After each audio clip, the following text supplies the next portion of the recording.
Dois bons jogos movimentam essa sexta-feira de Série B. No Heriberto Rios tem um confronto que promove reencontros. Criciúma e Remo, equipes que nesse exato momento se encontram em regiões diferentes da tabela. Um Criciúma muito a partir de um início ruim das duas primeiras rodadas em que não conseguiu pontuar. Ocupa a segunda página diante de um Remo que vem de grandes resultados contra a Coritiba, contra a América e que ainda não perdeu. Tem um grande início de trabalho do Daniel Paulista. E tem também o confronto no Oba, de um Vila Nova que vem de 3 jogos em que não perde, diante de uma Chapecoense que vem de bons resultados, principalmente destacando o jogo contra o Paysandu no Mangueirão, uma equipe do Dalpozo que trouxe mudanças no desenho, que trouxe uma nova forma de jogar e que depois da vitória no Mangueirão conseguiu vencer também na última rodada, conseguiu bater a equipe do Atlético. Quem tende a levar melhor entre esses dois jogos da sexta-feira? Dá para cravar algum favoritismo? Vou trazer um pouco da minha avaliação, também trazer informações referentes à transmissão, onde você vai poder acompanhar essas duas partidas com imagem. Fique à vontade para deixar a sua expectativa, deixar o seu placar para os dois jogos, também para deixar o like, se inscrever no canal. Quando você faz isso, faz com que eu traga ainda mais conteúdos do futebol brasileiro. Tem muita Série B aqui no canal. Todo dia tem conteúdo novo, mais de um, muitas vezes relacionados à Série B. Inclusive, entre esses dois confrontos, Criciúma e Paysandu tem um pré-jogo especial com um detalhamento maior sobre as duas equipes, com prováveis escalações inclusive. Mas bora lá, começando a avaliação justamente sobre esse jogo no Heriberto Rios, em que tende a ser muito igual. Isso é uma outra observação, tá? Não sou o dono da razão, então se quiser discordar, os comentários também estão abertos a isso. Mas começando com o ponto do Criciúma e Remo, confronto que, apesar de quando a gente bate o olho na tabela e para o aproveitamento das duas equipes, a tendência é que o jogo no Heriberto Rios seja muito igual. Se tem um Criciúma que iniciou muito mal a competição, não conseguiu ser competitivo diante do Operário dentro de casa, apesar de naquele momento era um Operário embalado por um título paranaense, mas ainda assim era um Criciúma dentro de casa, e eu acredito que a própria declaração do Zé Ricardo após aquele jogo me entregou um semblante ali de desconfiança, talvez de um Zé Ricardo não entendendo o peso de se estar no Criciúma. Quem não viu, o Zé Ricardo falou: não perdemos para qualquer adversário. Sim, mas o Criciúma não é também qualquer time. Acho que a forma que o Criciúma foi derrotado na estreia para o Operário teve algum impacto, e depois num jogo muito complicado na Liga Arena foi um Criciúma que foi derrotado para o Atlético, conseguiu encontrar um gol a partir de uma bola parada do Marcelo Hermes. Guarda esse nome, eu vou falar um pouco mais sobre ele na sequência. E aí depois o Criciúma conseguiu bons resultados, consegue uma vitória sobre o Atlético, e aí se tem esse peso de até que ponto, e foi um jogo dentro de casa, então até que ponto era obrigação, um dever do Criciúma, ou 3 pontos que devem ser comemorados. Assim, um Atlético que até aqui não conseguiu acordar para a competição, está zerado. Então o Criciúma consegue a sua primeira vitória a partir desse adversário. E na quarta rodada, na rodada anterior, tem um jogo que apresenta algumas evoluções iniciais, consegue um gol com o Eric Popó, só que aí depois, ainda no primeiro tempo, o próprio Eric Popó termina sendo expulso diante do Novo Horizontino no Jorjão, que naturalmente já seria um adversário muito complicado com 1 a menos. O Novo Horizontino consegue empatar, dá pra gente classificar como um ponto somado pelo Criciúma fora de casa, um ponto que na minha visão deve ser comemorado, não só pelas circunstâncias de jogo, tá? Mas pelo próprio fato de ser um Novo Horizontino jogando dentro de casa. E aí é um Criciúma que vai receber um Remo, que vem em uma condição de aproveitamento e de euforia maior. Assim, é um Remo que tem um início de trabalho do Daniel Paulista muito positivo. São 4 jogos em que não é derrotado na Série B, 2 empates fora de casa e 2 vitórias como mandante, e não foram vitórias contra qualquer adversário. Teve uma vitória contra o Coritiba, em que o torcedor do Remo, e o Remo sofreu dentro de casa, mas venceu. Um Remo muito letal, com Janderson, com Pedro Rocha, ex-Criciúma, e tem a figura do Viseu, também ex-Criciúma no ataque. E é um Remo que se sente confortável em não ter a bola. O maior retrato disso foi no jogo contra o América dentro de casa. Foi um Remo que conseguiu, mesmo sem ter a bola, ter o controle do jogo durante os 90 minutos. Um América que só perdeu, inclusive, para o Remo no Campeonato Brasileiro.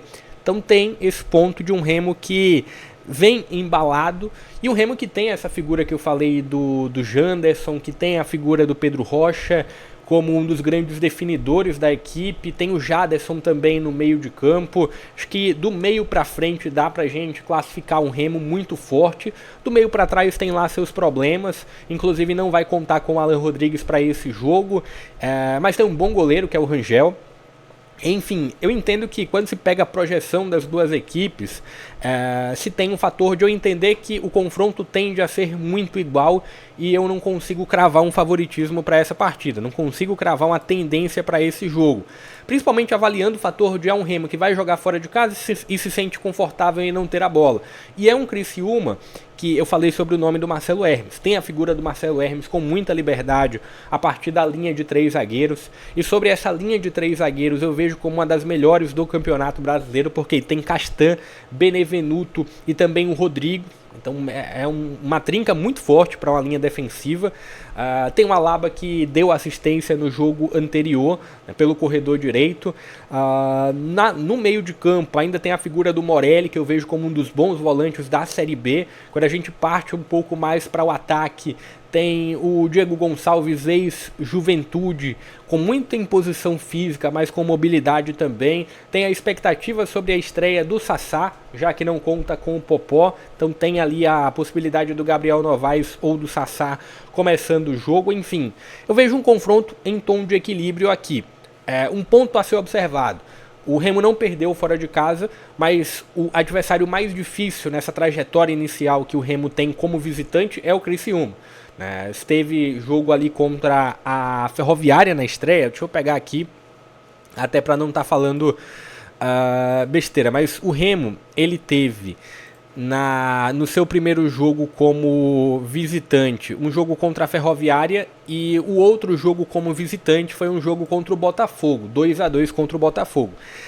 Então o nível agora, jogando fora de casa, sobe um pouco mais, porque é um Criciúma que tende a exigir mais do que o Botafogo e do que a Ferroviária também. Mas aqui é um tom muito grande de equilíbrio. E aí a gente chega ao outro jogo, de um Vila Nova e de uma Chapecoense que, apesar de estarem em regiões próximas da tabela, eu consigo direcionar uma tendência talvez de vitória. Se tem um Vila Nova jogando dentro de casa, um Vila Nova que vem embalado pelo título estadual ainda, né? Ainda dá pra gente classificar como esse fator. Vem de bons resultados, né? Um empate contra o Goiás jogando na Serrinha, dá para considerar como um bom resultado. O fator de ter sido um Vila que venceu o Paysandu com muitos desfalques, tanto o Vila como o Paysandu naquela ocasião, mas também é um ponto a ser observado. E na rodada anterior, né, se teve um Vila que conseguiu um 2-0 sobre o Botafogo. Eu não lembro se eu fiz pós-jogo desse confronto, mas no resumo da rodada eu citei que foi o pior jogo do Botafogo no campeonato, mas muito a partir de um grande rendimento do Vila Nova.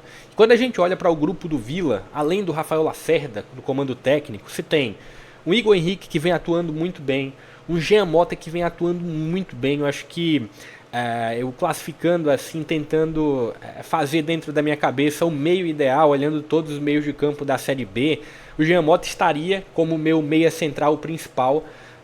O Igor Henrique vem jogando um pouco mais avançado, né? Conhecido por ser um volante, um meia central, mas vem jogando um pouco mais avançado no meio de campo e desempenhando bem. Você tem o retorno do Elias, um importante retorno do Elias para esse jogo, cumpriu suspensão na rodada passada. Tem Júnior Todinho, tem outro nome na linha de ataque além do Labandeira, que é o do Poveda.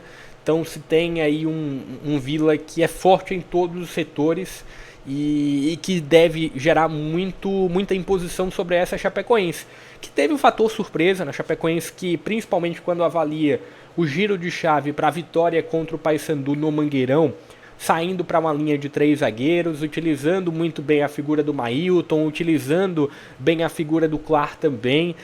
Eu entendo que a nível de peças, talvez é uma Chapecoense que não ofereça o grupo ideal para o Dalpozo, mas ele vem conseguindo bons resultados, né? O maior deles foi contra o Paysandu, mas nesse confronto aqui, eu entendo que existe uma tendência para a equipe do Vila Nova.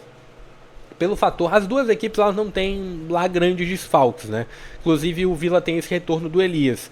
Mas aqui eu vejo uma força do Vila um pouco maior a nível individual. Individualmente, setor a setor, peça a peça, eu entendo que é um Vila que vai conseguir produzir mais. É uma tendência, não estou falando que o Vila vai vencer.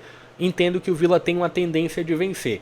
Deixa um pouco da sua expectativa, falando sobre transmissão, onde você pode acompanhar as partidas com a imagem. Antes, deixa o joinha, se inscreve no canal e compartilha o link para mais conteúdos como esse, tá? Com os amigos, com grupos de torcedores, para que eles possam opinar aqui abaixo também. E acompanhe outros vídeos aqui do canal, tem os favoritos da rodada, tem um resumo rodada a rodada da Série B. Então fica à vontade para dar uma volta aqui no canal, deixa o like. Sobre transmissão, jogos da sexta-feira apenas com o grupo Disney, tá? Essa sexta-feira apenas com o grupo Disney. No momento que eu tô gravando esse vídeo, tá rolando Novo Horizontino e Atlético Paranaense. E é um jogo que tem transmissão do Desimpedidos, que tem transmissão também da Rede TV. Mas os dois jogos dessa sexta-feira são transmitidos apenas pelo grupo Disney.